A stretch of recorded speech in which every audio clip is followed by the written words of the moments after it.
Politisi itu dianggap sebagai binatang politik yang rakus, yang mau kenyang sendiri. Binatang bergerak untuk cari makan buat diri dia sendiri. Manusia bahkan yang udah kenyang masih mau merampas makanan orang lain, itu namanya koruptor.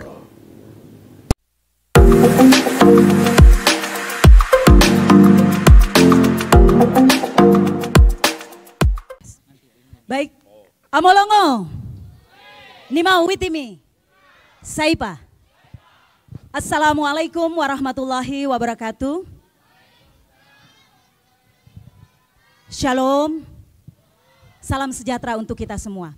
Baik adik-adikku sekalian, para mahasiswa dan pemuda yang merasa ingin menjadi pemuda-pemuda harapan masa depan, garda terdepan pemerintah Kabupaten Mimika.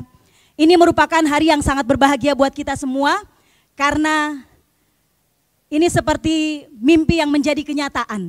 Kita bisa berjumpa langsung dengan sang filsuf, pengamat politik, dan juga seorang akademisi. Sebelum saya mempersilahkan, kayaknya saya tidak panggil Bung deh, saya panggilnya Kakak. Boleh ya kita panggil Kakak, karena ada di Papua, jadi kita panggil Kakak, Kakak Rocky. Saya sebelum mempersilahkan Kakak Rocky untuk naik ke panggung, saya ingin membacakan sedikit. Ya, ini juga hasil searching di Google ya. Karena saya yakin kita semua juga ingin lebih dekat, lebih intim lagi dengan beliau. Bung Rocky Gerung ini adalah seorang akademisi, seorang filsuf, dan juga seorang pengamat politik. Beliau terlahir sebagai seorang Manado, Sulawesi Utara, yang dilahirkan pada tanggal 20 Januari 1959. Masih muda sekali, masih sangat muda. Beliau ini adalah lulusan dari Fakultas Ilmu Pengetahuan Budaya, Universitas Indonesia, jurusan Ilmu Filsafat.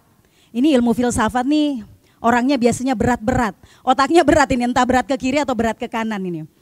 Kemudian beliau berkiprah sebagai akademisi di Universitas Indonesia di Fakultas Filsafat tersebut selama kurang lebih 15 tahun, dan beliau menjadi memiliki kontribusi yang besar terhadap dunia filsafat di Indonesia dengan melahirkan beberapa buku dan juga beberapa jurnal. Kita bisa baca di situ. Saya pun sampai saat ini masih terengah-engah kalau membacanya ya, karena memang kalau kita bicara politik dan bicara filsafat terutama, itu memang berat. Tapi kalau disampaikan oleh Bung Rocky, kok kayaknya enteng gitu ya.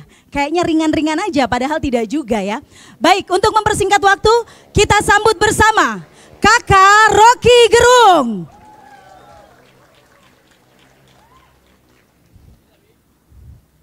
Tadi beliau sempat tanya, ini kok kaosnya ada wajah saya. Saya serahkan dulu, siapa tahu beliau mau pakai. Oke. Wes. Terima kasih.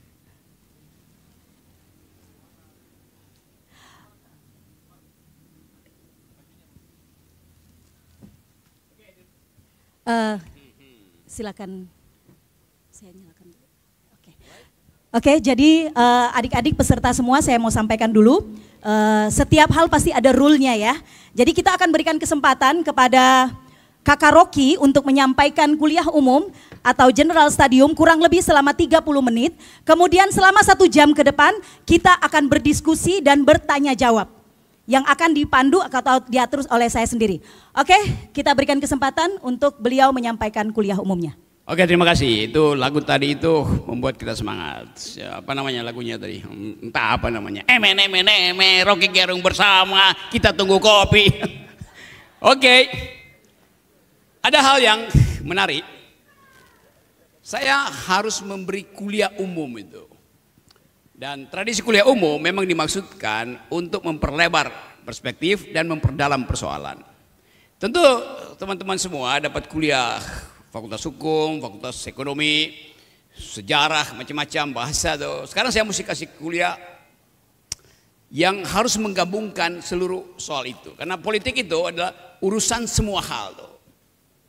Padahal saya kuliah pertama itu di Fakultas Teknik. Baru belakangan belajar politik, ekonomi, hubungan internasional, filsafat dan semuanya.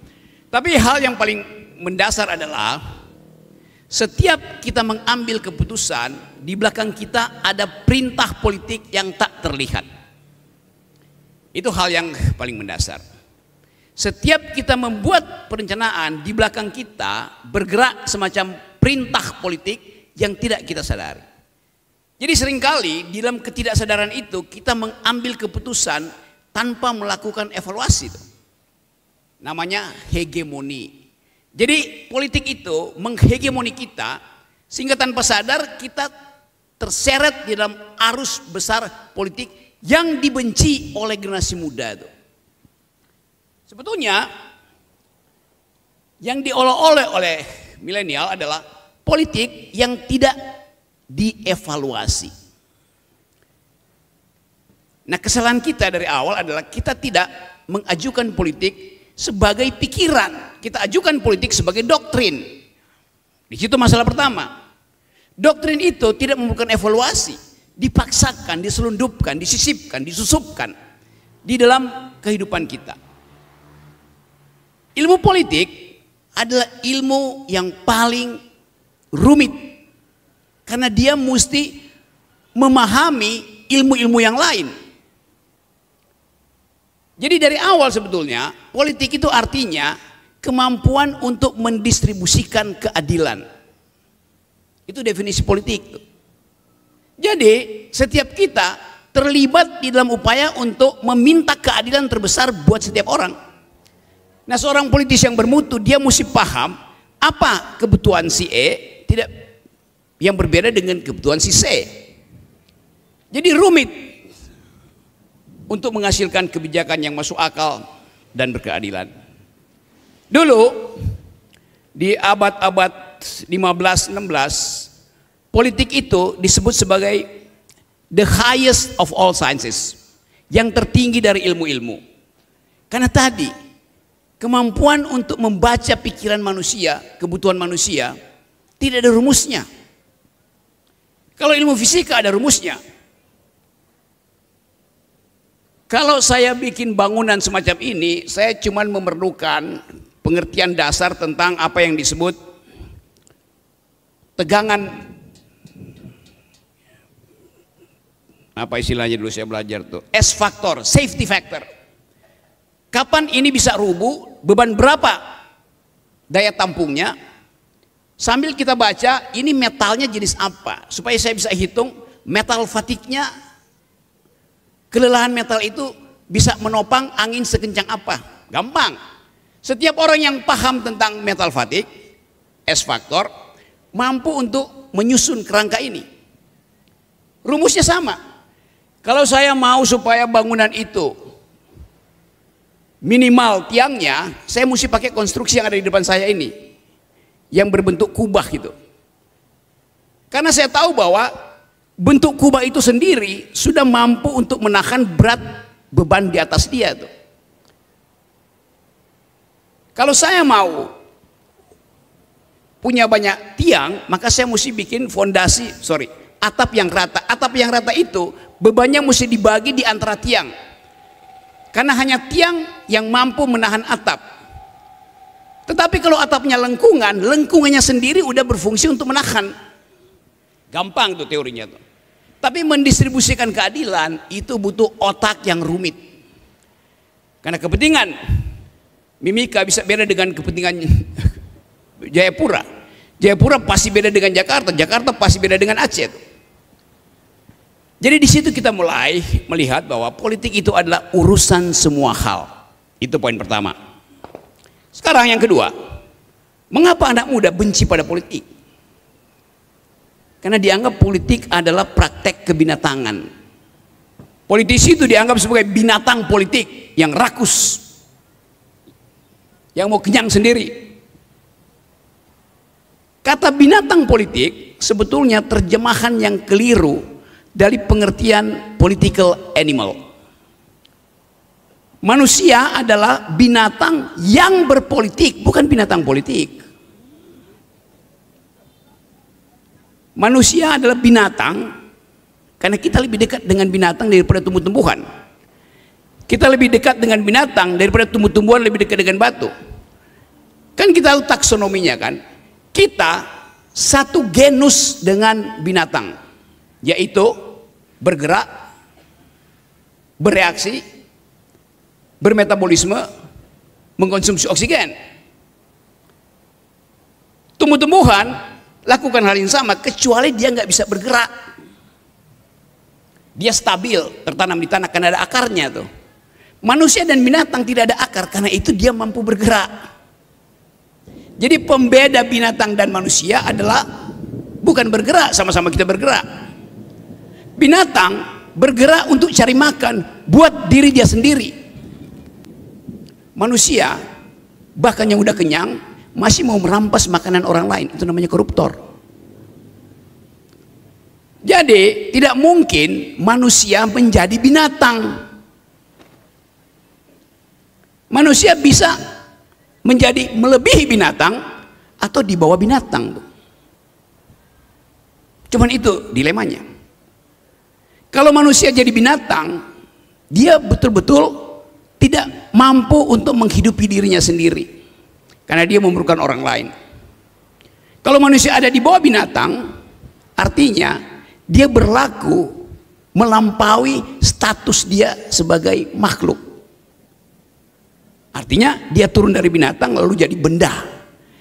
Jadi ada benda, ada binatang, ada manusia itu. Tadi saya terangkan bahwa kita lebih dekat ke binatang. Genus kita adalah binatang. Yang membedakan kita dengan binatang, kita makhluk yang berpikir. Binatang tidak. Karena itu berpikir artinya mendistribusikan keadilan. Jadi setiap makhluk politik dia berpikir untuk mendistribusikan keadilan. Keadilan itu adalah hak publik. Karena ini kuliah saya kasih beberapa teori dulu ya. Sekarang kita rumuskan dengan cara yang lebih sederhana. Manusia adalah binatang yang berpolitik. Politik artinya mendistribusikan keadilan. Jadi manusia adalah binatang yang mendistribusikan keadilan. Beda dengan binatang. Binatang tidak perlu mendistribusikan keadilan. Apa yang dia makan itu yang buat dia tumbuh. Bisa nangkap ya poin itu.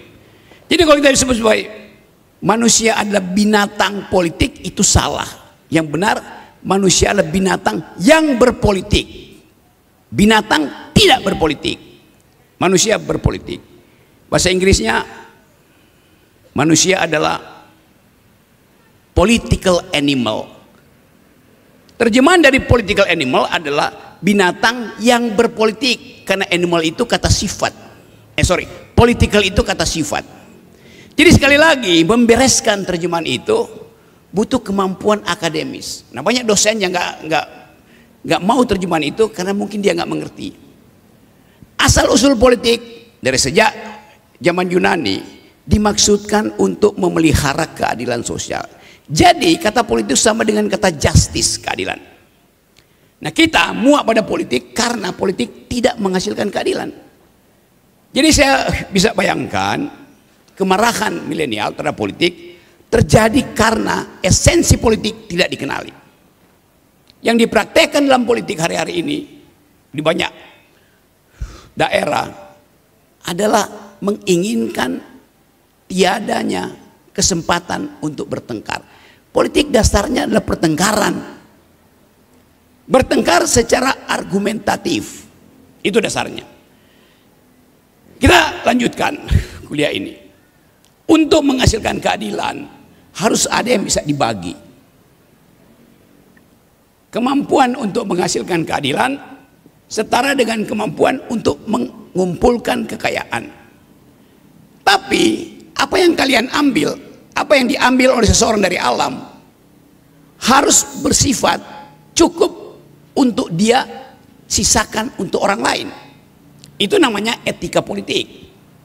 Yang Anda ambil dari bumi boleh, tapi Anda mesti tinggalkan sejumlah yang Anda ambil. Dari situ kita belajar tentang keseimbangan ekologi. Silakan ambil, silakan eksploitasi, tapi Anda harus tahu bahwa yang Anda ambil harus juga bisa diambil oleh orang lain. Binatang tidak begitu, binatang ambil aja. Jadi politik memerlukan sorry. Asam lambung saya naik. Asam lambung saya naik. Bentar ya sambil saya berpikir. Teman-teman bisa Teman-teman disimak ya, karena nanti akan ada kuis terkait dengan penyampaian beliau. Sekarang kita lanjut. Tadi saya terangkan bahwa kalau kita mengeksploitasi sumber daya, kita mesti pastikan bahwa kita meninggalkan hal yang sebesar yang kita ambil dari bumi untuk generasi berikutnya. Nah, di situ kita bicara tentang hak generasional. Jadi politik hanya disebut politik kalau tidak ada kerakusan di dalam distribusi. Nah, itu pentingnya oposisi, itu pentingnya pikiran masyarakat sipil, itu pentingnya LSM, itu pentingnya kuliah yang menghasilkan pikiran. Jadi saya ringkas dulu di situ supaya kita bisa diskusi lebih lanjut. Mulailah sekarang mengubah definisi politik. Politik adalah kegembiraan untuk berbagi, bukan kerakusan. Jadi anak-anak muda, terutama di Mimika, ini negeri, wilayah yang sumber dayanya itu mampu memakmurkan semua orang. 6,3 triliun. Itu artinya kalau dibagi secara merata, nggak ada orang miskin di sini. Tapi kenapa ada kemiskinan? Karena kebijakan tidak menghitung impact dari public policy. Jadi kalau kita tidak terlibat dalam pembuatan kebijakan, maka kita akan mengalami ketidakadilan. Nah, itu pentingnya terlibat di dalam pembuatan kebijakan, pengaruhi DPR melalui opini, pengaruhi eksekutif melalui diskusi, dan hanya dengan itu politik bisa dikembalikan ke dalam kemuliaannya, yaitu membahagiakan semua orang. Ini berlaku juga sampai di tingkat negara. Sekarang pemerintah menaikkan PPN 12% dan pajak perusahaan diturunkan. Jadi Anda lihat misalnya, apa akibatnya kalau pajak perusahaan itu diturunkan? Artinya yang bergembira adalah mereka yang punya aset, punya keuntungan, tapi pajaknya dikurangi supaya ada aktivitas ekonomi. Sebab kalau perusahaan dipajaki terus-menerus, mereka nggak mau bekerja. Buat apa bekerja kalau pajaknya makin lama makin menggeroti keuntungan? Jadi kalau pajak dinaikkan, pajak perusahaan, yang disiksa itu cuman korporasi.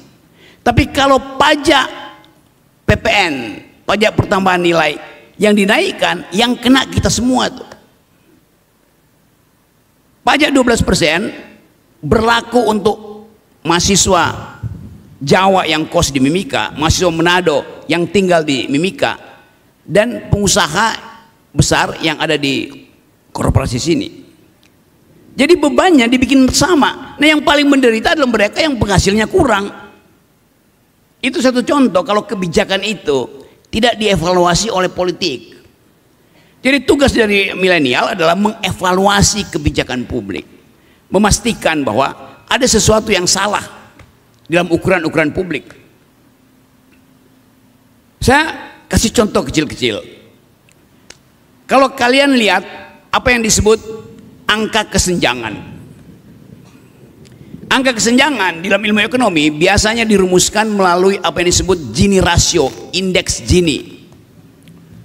Diukur di situ berapa pengeluaranmu.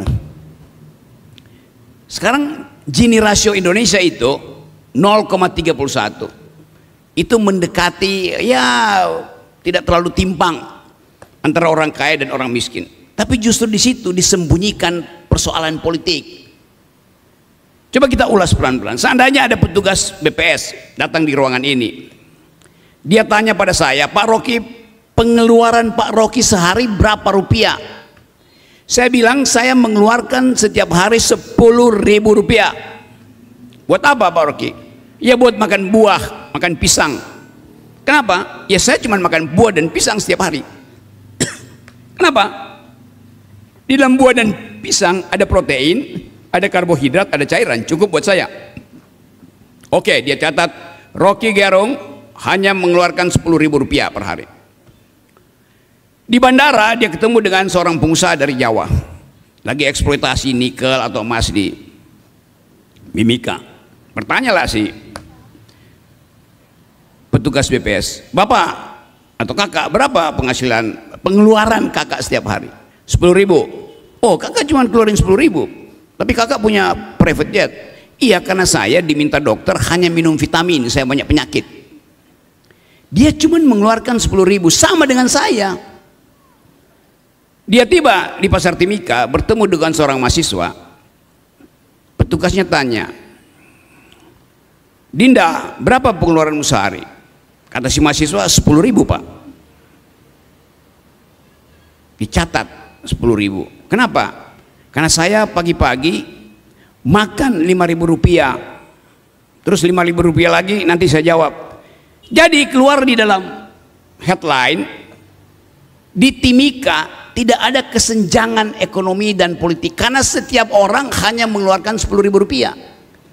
Yang dihitung cuma pengeluaran.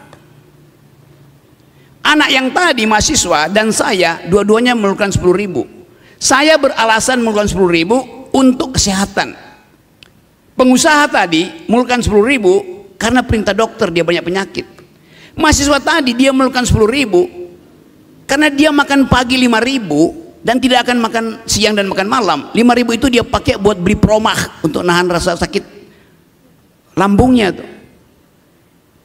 Jadi seolah-olah terlihat bahwa tidak ada kesenjangan ekonomi karena kita bertiga hanya mengeluarkan 10.000. Maka ditulis gede-gede di Timika, Gini rasionya 0. Itu penipuan statistik yang harus dibaca oleh anak muda tuh. Nah, kalau dihitung pendapatannya, dan itu angka pendapatan di Indonesia itu tidak pasti karena banyak orang yang punya pendapatan tapi berbohong, tidak mau bayar pajak, maka disembunyikan pendapatannya. Jelas dompet saya jauh lebih tebal dari dompet mahasiswa yang hanya makan satu kali karena sisa uangnya dia beli obat lambung promah. Dompet saya masih lebih tebal dari dia, tapi dompet saya dan dia digabung, dompet kita semua masih lebih tebal si pengusaha tambang tadi di Jakarta. Nah, itu yang menunjukkan kalau tidak ada politik, kita akan ditipu oleh statistik. Jadi sebetulnya politik itu dimaksudkan untuk menguji apakah kebijakan nasional di segala bidang itu menghasilkan keadilan atau tidak. Nah, saya balik lagi pada tema utama kita. Politik artinya cara untuk mengetahui apakah keadilan tiba pada rakyat atau tidak. Nah, itu pentingnya kita berpartisipasi dalam politik. Ini adalah lagi pilkada, kita pilih siapa yang menurut Anda itu mampu untuk menerjemahkan politik sebagai keadilan, atau siapa yang sekedar menjadi perpanjangan tangan dari mereka yang ingin merampok tanah Mimika. Sekali lagi saya ucapkan terima kasih karena kita diberi kesempatan untuk mengevaluasi politik sampai minggu depan misalnya. Lalu ada seseorang terpilih, kita evaluasi lagi dengan kritik, dengan tulisan yang tajam di media massa, dengan orasi di depan kantor gubernur. Karena itu semua adalah hak masyarakat untuk memperoleh keadilan. Terima kasih.